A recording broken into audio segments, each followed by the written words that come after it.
All right. Hi, everyone. Hi, everyone. Welcome to First Chapter Fridays. First Chapter Fridays is where we get a book and we read the first chapter, talk a little bit about the book, and it helps you get an idea of maybe this is a book you'd want to check out or not. Little preview here. I'm Miss Kathryn. I'm Miss Lisa. And we'll each be reading a little bit about the book. Yes. So I'll go first. Today's book that I'm choosing, which I've read and I love, is called Pax by Sara Pennypacker. Sara Pennypacker is the author of the Clementine series, if you're familiar with that. No, I can't think. So, but this book is not at all like the Clementine series, so definitely a lot different. The book is recommended for ages 8 to 12, and the Lexile is 760, and if you're looking at AR, it's a 5.3 worth 8 points. 288 pages of just sheer beautiful reading and heartwarming and sad all at once. She gets rave reviews about this book. I've seen her in an interview talking about it. She's amazing if you look at Sara Pennypacker interview with Pax. And I'll just tell you a little bit about it. I'll read the inside cover of it for you. And it says, Pax and Peter have been inseparable ever since Peter rescued him as a kid. For those of you that don't know, that's a baby fox. But one day, the unimaginable happens. Peter's dad enlists in the military and makes him return the fox to the wild. At his grandfather's house, 300 miles away from home, Peter knows he isn't where he should be with Pax. He strikes out on his own despite the encroaching war, spurred by love, loyalty, and grief, to be reunited with his fox. Meanwhile, Pax, steadfastly waiting for his boy, embarks on adventures and discoveries of his own. From best-selling and award-winning author Sara Pennypacker comes a beautifully wrought, utterly compelling novel about the essential truths that define us and the devastating costs of war. Pax is destined to become a beloved classic. Definitely worked for me on that. I think you started to read this. Did you start to read it? I started to read this book, but it was so sad for me that halfway through the book, I stopped and It's a tearjerker. So move past the sadness. If you can't read tearjerker, this is not the book for you.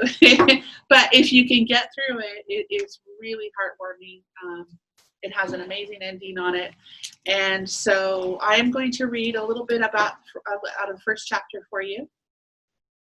And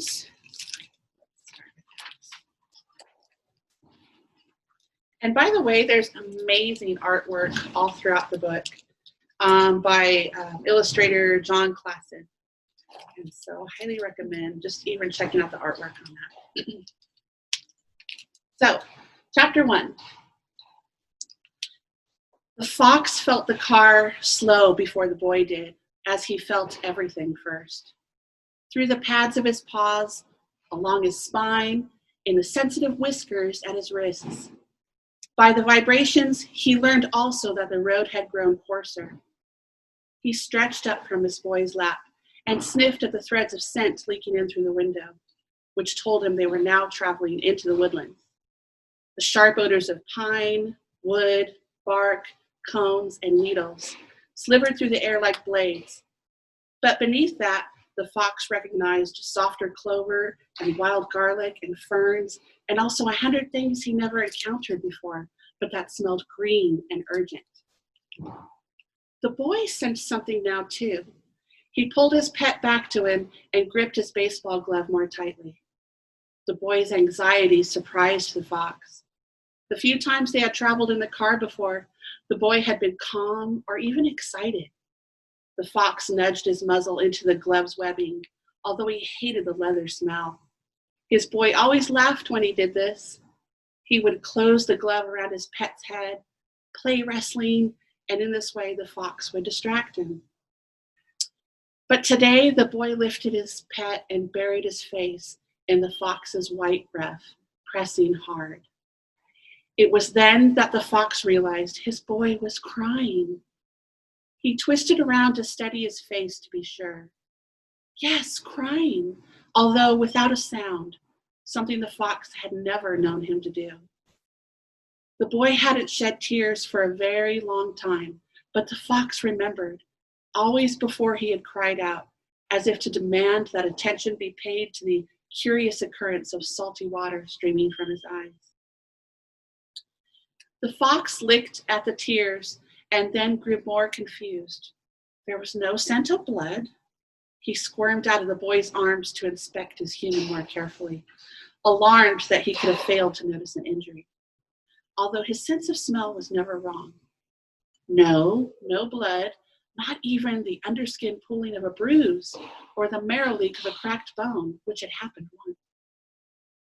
The car pulled to the right and the suitcase beside them shifted. By its scent, the fox knew it held the boy's clothing and the things from his room he handled most often, the photo he kept on top of his bureau and the items he hid in the bottom drawer. He pawed at a corner, hoping to pry the suitcase open for long enough for the boy's weak nose to smell those favored things and be comforted. But just then the car slowed again, this time to a rumbling crawl. The boy slumped forward, his head in his hands. The fox's heartbeat climbed, and the brushy hairs of his tail lifted. The charred metal scent of the father's new clothing was burning his throat.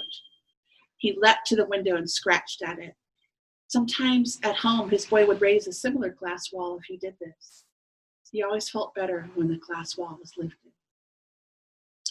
Instead, the boy pulled him down onto his lap again and spoke to his father in a begging tone. The fox had learned the meaning of many words, and he heard him use one of them now. No. Often the word no was linked to one of the two names he knew, his own and the boy's. He listened carefully, but today it was just the no pleaded to the father over and over. The car juddered to a full stop and tilted off to the right, a cloud of dust rising beyond the window. The father reached over the seat again, and after saying something to his son in a soft voice that didn't match his hard light scent, he grasped the fox by the scruff of the neck. His boy did not resist, so the fox did not resist. He hung limp and vulnerable in the man's grasp, although he was now frightened enough to nip. He would not displease his humans today. The father opened the door and strode over the gravel and patchy weeds to the edge of the wood. The boy got out and followed. The father set the fox down, and the fox bounded out of his reach. He locked his gaze on his two humans, surprised to notice that they were nearly the same height now. The boy had grown very tall recently. The father pointed to the woods. The boy looked at his father for a long moment, his eyes streaming again, and then he dried his face with the neck of his t-shirt and nodded. He reached into his jeans pocket and withdrew an old plastic soldier, the fox's favorite toy. The fox came alert, ready for the familiar game. His boy would throw the toy, and he would track it down, a feat that the boy always seemed to find remarkable. He would retrieve the toy and wait with it in his mouth until the boy found him and took it back to toss again. And sure enough, the boy held the toy soldier aloft and then hurled it into the woods. The fox's relief, they were only here to play the game, made him careless. He streaked through the woods without looking back at the humans. If he had, he would have seen the boy wrench away from his father and cross his arms over his face, and he would have returned. Whatever his boy needed, protection, distraction, affection, he would have offered. Instead, he set off after the toy, finding it was slightly more difficult than usual as there were so many other fresher odors in the woods, but only slightly after all. The scent of his boy was also on the toy. That scent he could find anywhere. The toy soldier lay face down at the burled root of the butternut tree, as if he had pitched it himself there in despair. His rifle, its butt pressed tirelessly against his face, was buried in the hilt of the leaf litter. The fox nudged the toy free, took it between his teeth, and rose on his haunches to allow his boy to find it. In the still woods, the only movements were bars of sunlight, glinting like green glass through the leafy canopy. He stretched higher. There was no sign of his boy. A prickle of worry shivered up the fox's spine. He dropped the toy and barked. There was no response. He barked again and again and was answered by only silence. If this was a new game, he did not like it. He picked up the toy soldier and began to retrace his trail. As he loped out of the woods, a jay streaked in above him, shrieking. The fox froze, torn. His boy was waiting to play the game. But birds! Hours upon hours he had watched birds from his pen, quivering at the sight of them slicing the sky as recklessly as the lightning he often saw on summer evenings. The freedom of their flights always mesmerized him. The jay called again, deeper in the forest now, but answered by a chorus of reply. For one moment, the fox hesitated, peering into the trees for another sight of the electric blue wedge. And then behind him, he heard a car door slam shut, and then another. He bounded at full speed, heedless of the briars that tore at his cheeks. The car's engine roared to life, and the fox skidded to a stop at the edge of the road. His boy rolled the window down and reached his arms out, and as the car sped away in a pelting spray of gravel, the father cried out the boy's name, Peter! And the boy cried out the only other name the fox knew, Pax! The end of chapter 1. I mean, your face is already sad. I'm gonna cry. I mean, it's Pennypacker's use of vivid language that just, I know, yes. It's so sad because this fox is trying to work out what's happening, but I know. Yes. You know, we all know what's happening Exactly, yes. I love that she does that.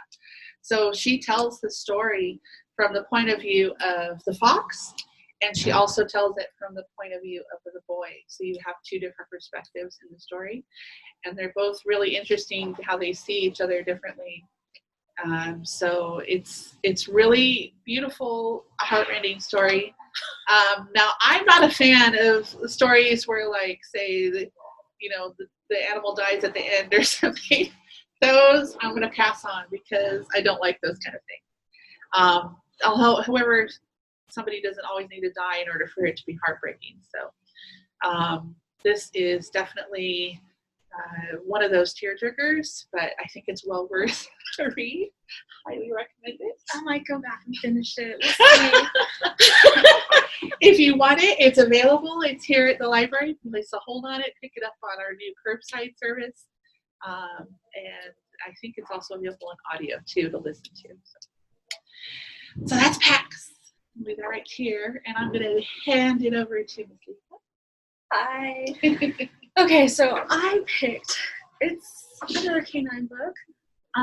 It's called Code Word Courage by Kirby Larson. And one of the big draws for me for this book was that it was about Navajo code tolerance. Now, I am half Navajo. I did not grow up on the reservation. I grew up here in Southern California. But, dude, if you're going to have Navajo in a book, I'm going to read it. So, I have read this book, and there are Navajo words in here, so I'm so sorry if I butcher some of them, because there are some in here. This is one of 4 books from the series Dogs of World War II by Kirby Larson, and you might recognize Kirby Larson's name because she also wrote the Newbery Honor book, Hattie Big Sky. Oh, okay. I didn't know that. Yeah. So I didn't read that book, but I read this book. So let's read you the first part, the inside cover. Oh, before I do that, this book does go between the viewpoints of Billy, she is a girl in the book, Denny, who is the Navajo boy, and Bear, who is the the dog. So like okay. Pax, it does give you that perspective from the animal versus the human as well. Okay, so inside cover. Billy has lived with her great aunt Dot ever since her mom passed away and her dad left. Billy's big brother Leo is about to leave too for the warfront. But first, she gets one more weekend with him at the ranch. Billy's disappointed when Leo brings home his friend Denny, a fellow Marine from boot camp. She has so much to ask Leo about losing her best friend and trying to find their father, but Denny, who is Navajo or Dene, comes with something special, a gorgeous but injured stray dog. As Billy cares for the dog, whom they name Bear, she and Bear grow deeply attached to each other.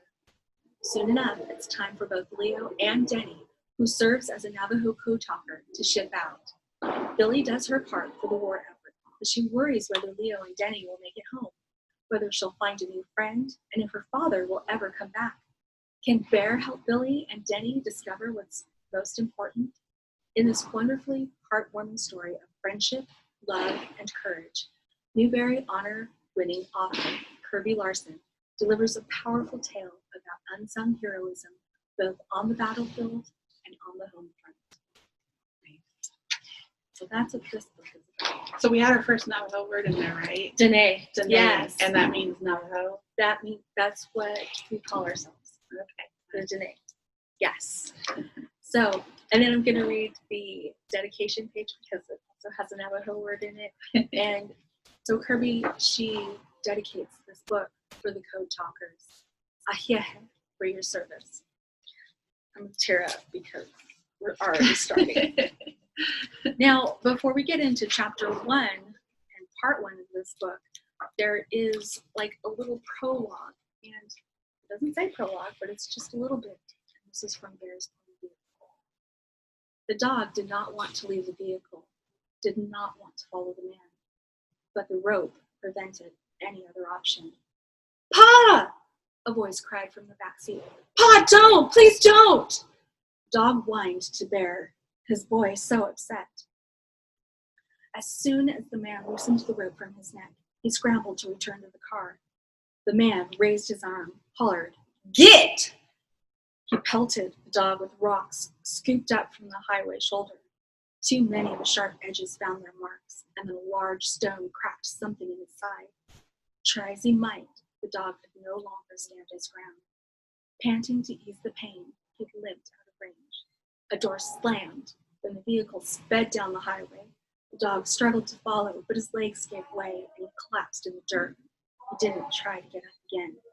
Without his boy, there was no point. That's sad too. They're both like sad stories. Yeah, they're both. So I'll just read chapter 1. Should I read chapter 1? Okay. So chapter 1. This is from Billy's point of view. Friday, September 22nd, 1944. Billy Packer didn't need to be a detective to figure out who'd shot the spitwad now glued to her pigtail. Not from the way Spinner Greeley and Del Randall were yucking it up a few seats back. Doff said such attentions were a boy's way of saying he liked a girl. But Doff was somewhere north of 70 years old and didn't realize that in 1944, most boys did not shoot spitwads as a sign of affection, nor did they steal milk money or accidentally, on purpose, trip people. Billy pulled her hair away from her face, trying to summon the courage to touch the disgusting thing stuck there. This was more than a potential case of boy cooties. Spinner and Dell suffered from a fatal case of the stupids, a disease she definitely did not want to catch. The new kid reached across the bus aisle. Here, he said. She hesitated. What kind of fifth grader carried handkerchiefs? It's all ironed and everything, she protested. Mama would iron me if I stood still long enough. His smile lit up brown eyes behind a pair of horn-rimmed glasses. Go on, take it. Thanks. They were practically neighbors, but this was the first time they'd spoken. Tito? Spinner shot another spitwad, which bounced off the back of Billy's seat. Kit McDonald giggled. Nice shot, she said. Hazel French joined the laughter. Billy squinched her eyes in her former best pal's direction. Right about the time Leo left for boot camp, Hazel had fallen under Kit's spell, and her brain had been turned to mush over boys and movie stars and bras. At least Kit needed the one she wore. Billy glanced down at her own chest, which, like Hazel's, was as flat as a game board. She used the handkerchief to pry the disgusting object from her hair, nodding toward the back of the bus. Those guys are louts. Fancy word, Tito nodded appreciatively. Not sure what it means, but I like the sound of it. Awkward and ill-mannered fellows. Billy shook the spitwad from the carefully ironed hanky and kicked it under the seat in front of her. Describes them to a T. When Billy turned 11, her great-aunt Dot deemed her old enough to touch the whisper-thin pages of the ancient dictionary enthroned on the stand in the parlor. Deemed means to give or pronounce judgment, was another of the words that had snagged Billy's attention. When she peered through the antique bone-handled magnifying glass, she felt like a true explorer, discovering new continents in the worlds of microscopic black and white print. Another spitwad bounced off her saddle shoe. Despite the fact they couldn't hit a target at 5 paces, the baboons in the back howled even louder. She scooted away from the aisle, closer to her little second-grade seatmate. It would take more than a few spitwads to ruin Billy's day. The minute her brother stepped on that bus for San Diego 6 long weeks ago, Billy had begun her countdown. That first night, the one red X on the feed and seed calendar looked utterly lonely.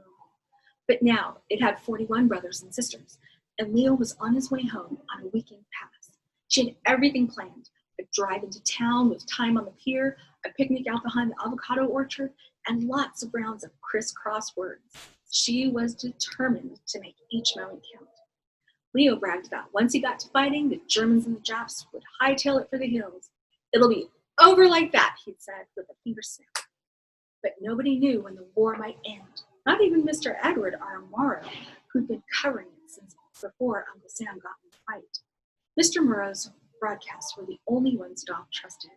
Last Sunday, he reported live from a C-47 airplane as 19 American paratroopers parachuted into Holland. Billy held her breath as she listened. "They're getting ready to jump," he'd said in his strong voice. "There they go! 3, 4, 5, 17, 18, 19. When he described the men dropping down beside a windmill near a little church, Billy felt like she'd been right there with them. She'd hardly slept that night, thinking those brave soldiers stepping out of a plane, held in the air like tiny spiderlings by those fine silk shoots. Mr. Murrow's reports were wrong, but Billy had listened to them for 3 long years. Leo could brag all he wanted, but Billy worried that the war might never end. The bus bounced past the Stewart's house, jostling Billy back to the present. There was Stanley riding his trike around his little sister Dee Dee, clutching her beloved Moo monkey. Stanley bumped into his sister, and she ran for the house to tattle. It was a situation Billy knew all too well from hours of babysitting those two. The bus juddered onto the shoulder, wheezing to a stop. Hazel and Kit hopped off arm in arm. Mrs. French probably had some icebox cookies waiting for them, though Billy knew why. It still hurt that Hazel had stopped saving seats for her, stopped wanting to have sleepovers, or debating which was the best Wizard of Oz story. No more cutting pictures out of the monkey board catalog, dreaming of what they'd buy if they had $100. Clearly, Hazel had written Billy's name in pencil in her book of life. Easy to erase. After her seatmate got off, Billy slid over to the window, resting her head. Perhaps the jostling would bounce worries about Hazel right out of her mind. The bus hit a pothole, and Billy grabbed the armrest to keep from flying off the seat. A magazine landed in the aisle, Sky and Telescope. She picked it up and handed it to Tito. "That was a good film strip today." He pushed his glasses up on his nose. "My old school was for Mexican kids only. No film strips or even a library." "Every school has a library." Tito peered at her as if inspecting a strange bug. "One time, some church donated books they'd collected," he shrugged. "Papa says his job for your aunt is an answer to our prayer. A good school for me, a good work for him." Well, with Leo and the Marines, Doc needed help. Tito's father was the 3rd ranch manager hired since August. No local man would take the job. Doc was that hard to work for, but after his first week, Mr. Garcia had taken home a jar of Doff's prize-winning preserves, a sure sign of approval. If you like big words, this is for you. Tito held up his magazine. Would you like to borrow it sometime? Through the window, Billy could see Kit and Hazel scurry toward Hazel's house. Did Mrs. French call Kit Pumpkin like she had Billy? Would she serve them milk, coffee after the afternoon snack? Did Hazel even play the "If I Had $100" game anymore? Billy sighed. Surely there weren't expiration dates on friendship like there were on ration stamps. There had to be something she could do to be Hazel's friend again. She realized Tito was waiting for an answer. No, thank you. She leaned her head against the window glass again. Now she was even more impatient for Leo to get home. He had all kinds of friends. He knew just what she should do. That's the end of chapter 1. So this takes place in a different time, right? What year? During what year? World 1944. So during World War II. Okay. Yes. And it sounds like in Southern California. Yeah, San Diego. Right? San Diego. So, and you see the bit of humor in there. Right. And what age range is it for? Did you mention it? I forgot to. I believe it is 8 through 12. 8 through 12. Yes, because it does have stuff about war. Mature themes. You see mature themes where, kids are starting to not be kids anymore. They're starting to be teenagers, and but yeah. Same thing on this one. I believe this is World War I. That this one takes place during. Oh yes. It's funny because it's been about a year since I read it, but I believe that's what it is. Mature themes, war, things like that. And of course, the Lexile being a little bit higher, a little more difficult words and concepts. So definitely, probably ages, grades 3 and up, at least 4, grades 3 or 4. And up. Yes. So those were our 2 books for First Chapter Friday. That one's available right now too, also, right? This one is available right now to check out. If you have a library card, curbside service available. If you don't have a library card, you can get one online and still get books through our curbside service. Anything else we want to say? No. Check out books. So we can see you. We miss you. We miss you. Yes. We can't wait till we're all back again. Thanks for joining us. And also, if you have requests, let us know and we'll read requests too. Oh, yes. Anything you're interested in reading, we'll talk about it. All right. Thanks, everyone. Thanks. Bye. Bye.